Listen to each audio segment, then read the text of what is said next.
So you like the Monsterverse. You like seeing Godzilla and Kong coexisting within a connected universe of movies and a TV show, but the movies and the show aren't satisfying you enough. You want more. Well, that's where the Monsterverse comic books come in, so let's talk about them. It's morphin' time!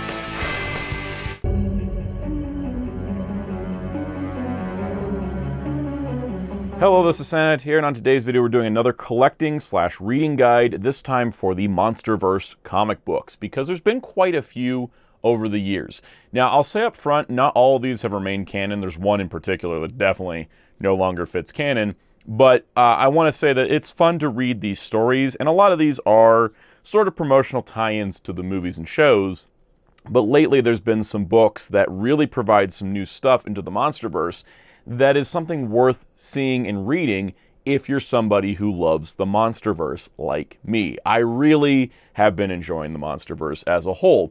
I think that the movies have been a great way to connect the Godzilla and Kong sides of the kaiju world together, and I think it's been really fun and enjoyable. In particular, my favorite part of the Monsterverse is the Monarch TV series. I think it's fantastic, and it's been really nice to have characters that get to grow and evolve, since the movies tend to rotate casts and we only, maybe have one carryover here and there. But the overall thing with the Monsterverse comics that I have enjoyed is not just the experience of reading them, but also collecting them, because there was these really nice Kickstarter hardcovers, but there's also some other fun stuff as well. So we're going to go through everything in release order. I'll talk about each comic and also where it's been recollected, because there's only a couple recollected editions of Monsterverse comics. There's not a ton. So we're going to go through it. It'll be a fun time, and I hope you will enjoy it. So if you do, hit the like button and the subscribe notification bell. If you haven't already, hit the hype button if it's available to you. Those things really help out on the channel, and I do appreciate it. But let's begin. We're going to start all the way where the Monsterverse comics began in 2014 with the prequel to Godzilla. So our first chunk of stories were recollected in the Legends of the Monsterverse Omnibus, but I'll talk about that when we get to the new story that was added specifically for this book. But let's talk about the first Monsterverse comic, Godzilla Awakening, released May 7, 2014 in hardcover and September 17, 2014 in paperback. This was an original graphic novel prequel to the first film in the Monsterverse, Godzilla. It was, of course, recollected into the Legends of the Monsterverse Omnibus. And this comic itself does follow a little bit of the Monsterverse chronology, though it has essentially been completely retconned by the Monarch TV series, as well as future Monsterverse stories. It's still fun to read for that sense that you can kind of see what the original prequel idea was, but none of this lines up with the current continuity that we have with the Monsterverse as it's progressed. And that's just kind of a bit of a bummer for the comic, but I still think it's kind of a fun read, though if you wanted to skip any of these, this is the easily skippable one, as it does not really provide anything new, since a bunch of this was just kind of backstory that they added into, just to kind of set up the movie a little bit, but not really have anything provided that will allow it to connect to the Monsterverse as it has continued. One of the biggest reasons this comic is not canon is because the character of Lee Shaw appears completely different than how he appears in the Monarch TV series. He not only does not look like Wyatt Russell or Kurt Russell, because that was something brought up later, but the character is entirely different in this comic than how he is in that show, and so that kind of just retcons Godzilla Awakening out of existence. Our second comic is Skull Island, The Birth of Kong. This was a 4-issue series released between April 12, 2017 and November 22nd, 2017, with a paperback edition December 13th, 2017, and was recollected in the Legends of the Monsterverse Omnibus, as well as the Monsterverse Titanthology trade paperback. So Skull Island, The Birth of Kong is actually kind of a sequel to Kong Skull Island instead of a prequel. It starts in 2012, and then it flashes back to 1995, and kind of goes through some of the events of different missions to Skull Island. The Monarch series hasn't retconned this yet, but the Skull Island animated series that most people forget is in the Monsterverse, which was on Netflix. That series, I think, takes place around the time of this comic, though that series doesn't have an exact date of when it takes place, so it's kind of hard to say. But if you want more adventures on Skull Island with Kong and kind of giving a little bit more backstory on Kong and his parents, that's kind of what this comic is for. It's also very interesting to note that we do see Baby Kong in this, and he looks a lot like Shimo from New Empire. So there is some continuity taking place there. That's basically what this comic is about, is essentially Kong, Skull Island, and the other missions taken there. All right, our next comic is Godzilla Aftershock, which is a prequel to Godzilla King of Monsters. This was released as a standalone graphic novel May 15, 2019, only in a hardcover. It was then recollected in the Legends of the Monsterverse Omnibus, as well as the Monsterverse Titanthology trade paperback. So as with a title like Aftershock, Godzilla Aftershock takes place starting in 2014, which is showing the after effects of G-Day in that first Godzilla movie, and then starts to set up events and characters as they would appear in Godzilla King of the Monsters. And so it's kind of an interlude piece between them. The Monarch series hasn't gone over this because the Monarch series is focusing on different characters. This is focusing on characters that we would see in King of the Monsters more so than the characters of Monarch. So it still has its place in continuity as of this time, which is nice to see as well. And so this is a pretty good connection to the two movies to kind of bridge the gap between them. Our next comic was Kingdom Kong, which was released in paperback April 6, 2021, then recollected in the Legends of the Monsterverse Omnibus. And this story is a prequel to Godzilla vs. Kong from the Kong and Skull Island perspectives, with some cool new kaiju thrown in. This is basically to kind of catch us up to where Kong is, as well as leading into some of the characters we would see in that movie on the King Kong side. And then in conjunction with this, we have Godzilla Dominion, which was released in paperback July 9th, 2021, recollected in the Legends of the Monsterverse Omnibus. And Godzilla Dominion is the Godzilla side of the Godzilla vs. Kong lead-up. It kind of follows the events of King of the Monsters, showing all the other Titans that had shown up at the end of that movie, and Godzilla kind of establishing his place in the kaiju hierarchy in this world. Also featuring the kaiju known as Tiamat, who would later be a central figure of a sequence in the New Empire. And that was, I think, one of the few crossovers from where here's a kaiju that we got more of a focus on in the comic and then later in the movie. And so a lot of the movies, and I think the Monarch show, are being, kind of, I don't want to say, they're not restricting themselves to say, oh, we have to follow what the comics did. But I think that stuff is being carefully considered. Like, this is a story, and these are stories that will not get retold in anything else, so it kind of holds its more canon place in the world of the Monsterverse, for sure. Legends of the Monsterverse Omnibus was a collection of the existing Monsterverse stories, but they did add a new one into it, and I want to talk about that before we talk about the Omnibus itself. So Godzilla Fight or Flight is a storyline that starts in 2014, kind of carries forward, and is sort of kind of meant to track and trace the human side of the conflicts with the Titans, and eventually kind of connecting itself to Godzilla versus Kong, leading us right pretty much to the front of that movie. It is not that long of a story, but it was a bonus in this omnibus. But let's take a closer look at the Legends of the Monsterverse Omnibus and talk about its release. So the Legends of the Monsterverse Omnibus was first released as a collector's edition on Kickstarter, which was shipped out to backers around December 2023. And then it got a standard retail release in March of 2024. This is the Kickstarter edition because, I mean, I was kind of all into this idea, if you can tell. I love the design of this slipcase. You got a Project Monarch file. It says it's the Muto research from 1949, but it's got the Monarch Eyes Only stamp on it. You can see, like, you got a kaiju eye, the Monarch logo there, and then it's got a magnetic flap, so it feels like the Monarch files, which I think is super awesome. And then the omnibus itself, this is the Kickstarter exclusive cover where they got Godzilla and Kong. They're about to go to town on that nice little spine, and then it's a continuing image around, and then you got the other kaiju that appear in these comics in the back, which is super awesome. The standard edition cover is also nice. I guess. I like this cover. This is my preferred cover. The cool part, too, is there's two sewn-in ribbons for bookmarks, which I think is awesome. And then, yeah, like we've been kind of going over, and I've been using this as the guide, it does have all the comics. It's got Godzilla Awakening, Skull Island Birth of Kong, Godzilla Aftershock, Godzilla Dominion Kingdom Kong, and Godzilla Fight or Flight, which was exclusive to this collection.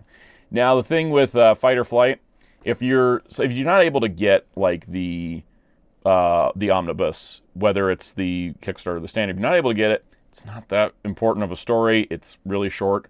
And then all of these were released separate. The thing is, it's interesting is that they're kind of in release order, except they put Godzilla Dominion first and then Kingdom Kong after it, even though they were released in a reverse order. So this might be the preferred reading order. It's fine. It's just like, here's Godzilla stuff, here's Kong stuff, and then they fight in the movie. So you got that kind of going on. It's kind of a nice approximate reading order.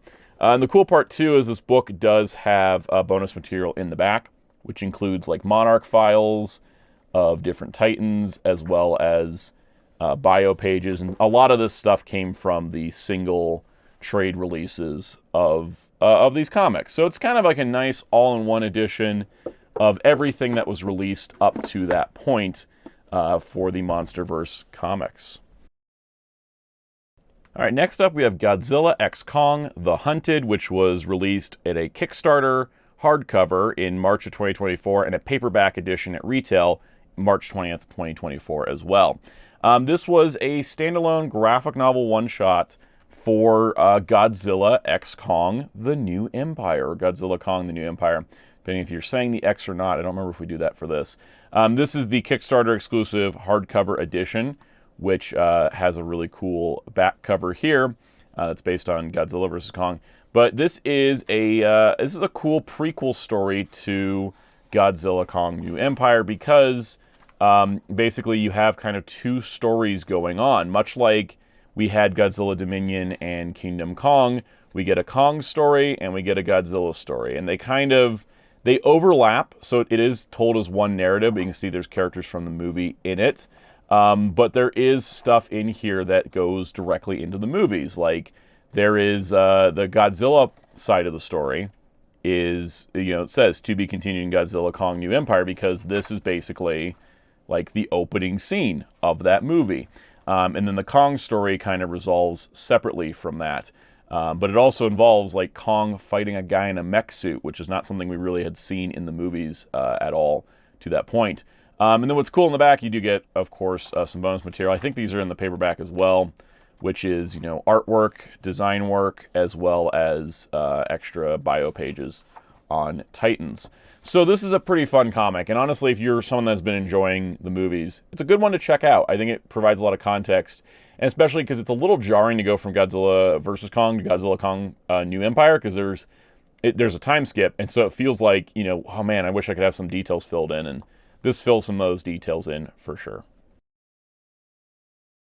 Next we have Monsterverse Declassified. Now this was kickstarted and was produced and released to Kickstarter backers in May of 2025, with the paperback edition hitting retail around the same time on May 13th, 2025. And so just like with Godzilla Kong: The Hunted, the Kickstarter was the only way to get the hardcover, which is what we got here, which you can see, Monsterverse Declassified. And this was being produced when the Kickstarter went up. It hadn't been made yet. Godzilla Kong: The Hunted was already in production because it needed to come out before the movie, but Monsterverse Declassified was made with the Kickstarter, and then they released a retail edition later. You can also see they've got a cool signed piece that was sent with the Kickstarter. But Monsterverse Declassified, I think, is actually one of my favorite Monsterverse comics, because what it is an anthology book, and I do love anthology books. So you can see we've got 4 stories based on 4 different kaiju: Behemoth, Tiamat, Abaddon, and Doug. And so what's cool is you go through these and it's like, oh hey, here's the backstory for Behemoth, who we see in the movies but don't get much detail on. And of course we've got Abaddon, we've got Tiamat, and we've got Doug, and then the Tiamat stories are always really cool.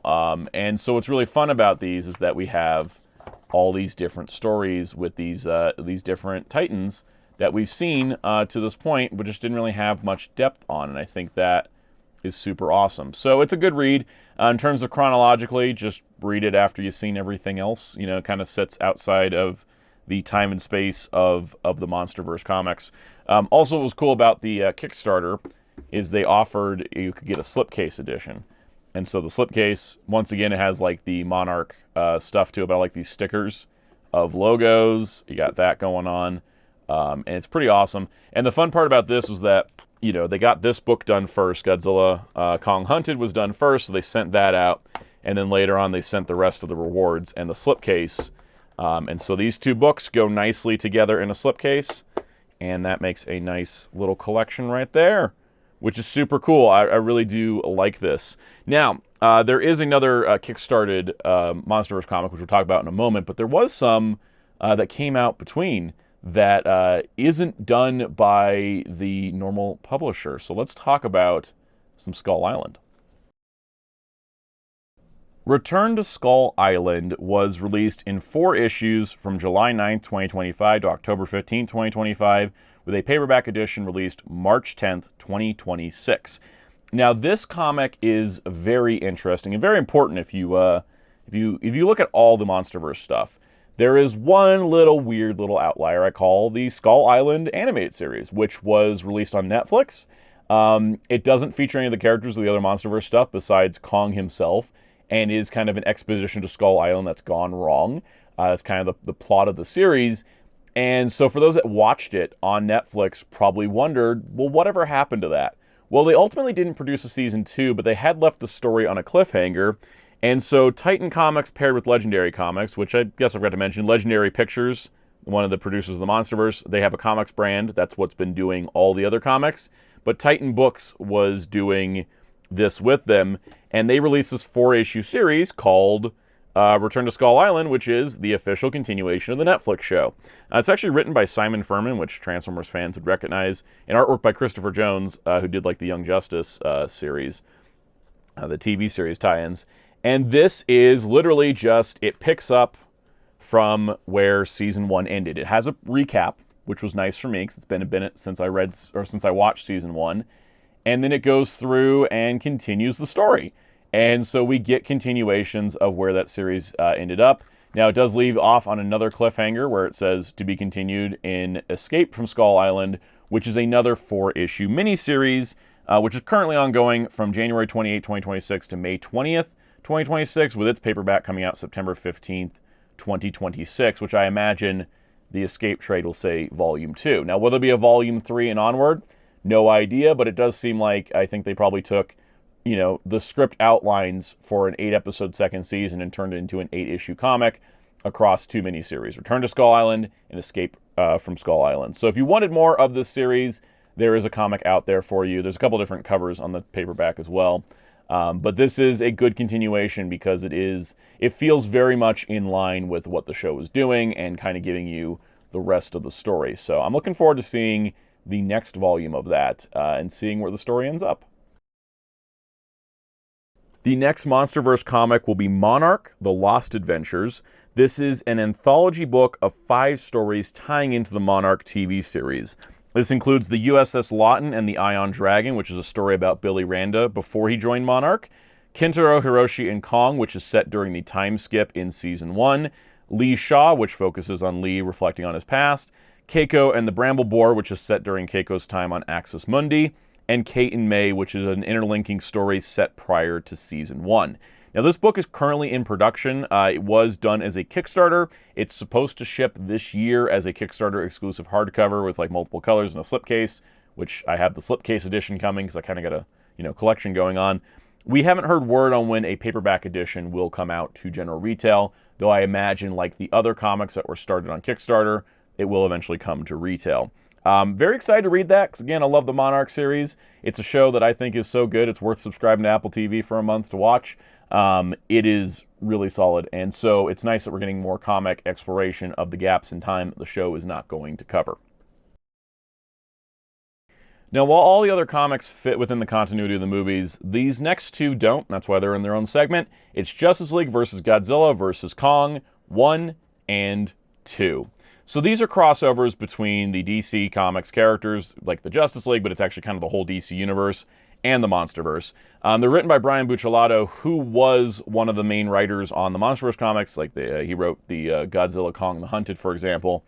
And so the first series was released from October 17th, 2023 to May 21st, 2024 as a 7-issue series. Then the hardcover came out July 9th, 2024. The second comic was released from June 4th, 2025 to February 25th, 2026, with its hardcover coming out April 28th, 2026. Kind of amazing in both cases that the hardcover collections came 2 months after the singles were done, which doesn't happen very often in the comics industry. You're usually waiting months for the trades. Now, these comics exist outside of DC and Monsterverse continuity, and that is what's fun about them, because they can kind of exist in their own little pocket universe of a crossover. And I do like that DC put these out in hardcover. They are standard size hardcover, so they won't match like your Kickstarter editions of the Monsterverse comics, for example, but at least it's in a hardcover. I think that's pretty cool. And this series is fun. You got, of course, all the DC characters involved. They say, you know, Justice League, but it is kind of the entire DC universe. You get Superman fighting Godzilla, which is great. There's all kinds of crazy stuff that gets down on here. I do love that they send, like, Green Arrow to Skull Island because he has an experience surviving on an island. At some point in this comic, they start busting out mech suits. They start busting out Mechagodzillas. They give Kong a Green Lantern ring. It's so much fun. If you like your DC characters and you like your Monsterverse stuff, I don't see how you could not like this. I think it's a blast. And the fun part, too, is that because this is a crossover with the Monsterverse Godzilla into the DC universe, there is none of that power scaling problem. When you use Toho Godzilla, there's like apparently some rule that Toho says Godzilla can't lose fights. Well, Monsterverse Godzilla can. And so you get to have a little bit more drama as to what's going to happen, where are we going to end up. I do love the big old splash pages on the inside cover of Volume 2. So this is a blast, and I love that we got 2 series of this, because we can kind of build on these versions of the Godzilla characters and these versions of the DC characters really nicely. And I think that has made it a fun read. And then also, if you're somebody that's read all the Godzilla, and you read all the Monsterverse comics, there's a character that appears in here who might look semi-familiar, and let's see if I can get to him. They've got the Godzilla Awakening version of Lee Shaw. Because that was the thing. The Godzilla Awakening has sort of been retconned out of existence because the character Lee Shaw in that comic is completely different from how he is in Monarch. But this guy matches the one from Awakening. So you could almost say that Godzilla Awakening is not a prequel to the Godzilla movie of the Monsterverse, but a prequel to Justice League versus Godzilla versus Kong, which I think is actually kind of fun to think of it that way. That's kind of how my headcanon is that Godzilla Awakening is actually the Godzilla origin for this version of events. But these are not necessities, of course, to the overall Monsterverse, and like I said, they don't exactly have a timeline placement. They are a fun pocket dimension where these two things cross over, and it's a blast. So that covers the Monsterverse in comic books, which is honestly really fun. Also, shout out DC. These spines look like they match together. This is a fun little journey to take, and it's also fun if you're a fan of the Monsterverse and just want a little bit more depth. These comics will provide them to you. I also just want to show the spines, even though I know not everybody's going to have the Kickstarter editions. This is just kind of how it looks. If they did a Kickstarter where they're like, here's an oversized version of the Skull Island comic, I would rebuy it. Same thing if they were like, here's an oversized version of Godzilla versus Kong, Justice League versus Godzilla versus Kong, I'd buy it again. But I like these comics. I really do. I think outside of like Godzilla Awakening, I think they all pretty much fit into continuity quite well. And it's just fun to get extra adventures with the Godzilla and Kong Titans and the Monsterverse in general, because I do like it, but, you know, one of the benefits it's had is that it's only a series of movies and there's one TV show. It's not a huge interconnected universe that gets overwhelming. But on the downside is that as a fan, you are waiting years between new stories, and I like that these comics have been able to fill the gaps between those big deals. So if you enjoyed this video, be sure to hit the like button and subscribe to the notification bell if you haven't already. Leave any questions, comments, concerns down below in the comments section. Appreciate all that. If you'd like to continue the conversation, you can join the Discord server using the link below. You can also join as a channel member, and there's perks like early access to videos and member-exclusive shoutouts. Let's give some special shoutouts to some of our channel members. Special shout out to these Captain Tier channel members: Spin-54, Forever1000, Master Ben 95, Super Shaddix Boom, Veloquence, Mr. Smelly Potato, Alt Mode Archive, Alice James, Taran Thomas, Headbang1211, Incurgio, and Big Guido KC. Plus a special shout out to new Commander Tier, Frankie Ramos. Thank you all for your support of this channel, viewers and channel members alike. If you still wish them on social media, on Blue Sky and Letterboxd at Soundout12. You can find my wonderful graphic designer on social media and Discord at DarkClaw643. And you can find Hero Club at hero-club.com for comic reviews and more. And until next time, this is Soundout saying, here's to more Monsterverse.